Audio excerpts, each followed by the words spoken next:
విదేశాల్లో చదవాలనుకుంటున్నారా? అయితే విదేశ్ కన్సల్ట్ ని సంప్రదించండి. జగన్మోహన్ గారు కూడా చెప్తున్నా,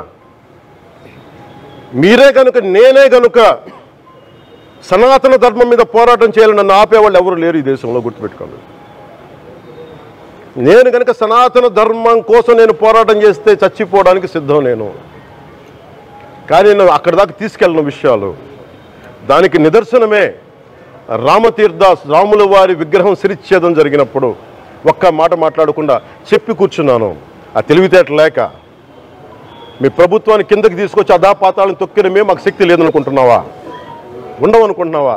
కానీ మేము సమాజాన్ని కలిపి ఉంచాలని వ్యక్తులను తప్ప విడగొట్టాలని వ్యక్తులం కాదు మేము, గుర్తుపెట్టుకోండి. అలాగే ఈరోజు నుంచి ప్రజలందరికీ కూడా చెప్తున్నా, ఎవరు అన్ని మతాలని మేము గౌరవించేది ఈ నేల. ఒక జనసేన పార్టీ అని కాదు, తెలుగుదేశం పార్టీ అని కాదు. మీరు ఏ పార్టీలకు సంబంధించిన వైసీపీలో ఉన్న హిందువులందరూ ఏం చేస్తున్నారు? మీరందరూ పోటీ పడ్డారు కదా తిరుమలకి వెళ్ళడానికి. మీరు మర్చిపోయారు, ఇందులో ఈ పాపం మీకు కూడా వస్తుంది, ఈ పాపం మీకు కూడా తగులుద్ది. మీ మౌనం కూడా మొత్తం జాగ్రత్త, తరాలు నాశనం అయిపోతాయి. మీ మౌనం మంచిది కాదు. ఇది ఒక వెంకటేశ్వరుడికి జరిగింది కాదు, భగవంతుడికి, నిరాకారుడు, ఆయనకి ఇవేం పట్టవు. మనం నమ్ముకొని ఆయనకి వెళ్తున్నాం, అది మనకి బాధ్యత. ఇది ఇంకా ప్రతి ఒక్కరు దీన్ని గుర్తుపెట్టుకోండి. చేతులెత్తి వేడుకుంటున్నాను. సగటు హిందూ మీరు సినిమా టికెట్లకు వెళ్ళిపోతారు, అభిమానులు అందరూ. మీరెవరు హిందువులు లేరా? సినిమా టికెట్ల కోసం చించుకుంటారు. సినిమాని మీరు కూర్చోడానికి మీరు మొత్తం మాట్లాడతారు.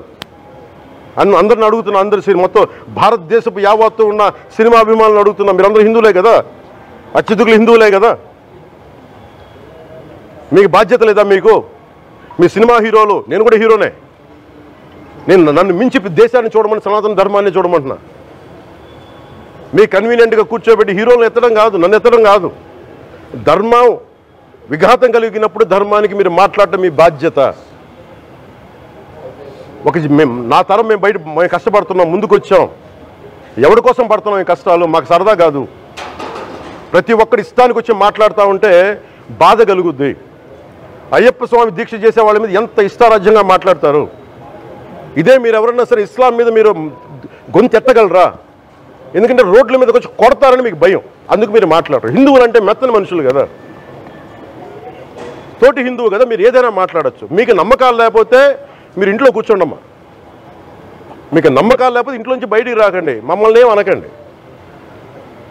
మేము ఎలా పూజా విధానం ఎలా చేస్తాం, అలాగే ముఖ్యంగా ఫిల్మ్ ఇండస్ట్రీ కూడా నేను తెలియజేస్తా ఉన్నా. దీని మీద మీరు మాట్లాడితే మద్దతుగా మాట్లాడండి, లేదంటే మౌనంగా కూర్చోండి. అంతేగాని మీ మాధ్యమాల ద్వారా అపహాస్యం చేస్తే మటుకు ప్రజలు మిమ్మల్ని ఎవరు క్షమించరు. ఎందుకంటే చాలా డీప్ పెయిన్ ఇది. మీరు లడ్డూ మీద జోక్లు వేస్తున్నారు. నేను ఒక సినిమా ఫంక్షన్లో కూడా చూశాను, laddoo is a sensitive issue అని. Don't you ever say that. Don't you ever dare to say that, please. I respect you as actors, but when it comes to Sanatana Dharma, please, you have to think 100 times before you saying a word. One comment. Thank you.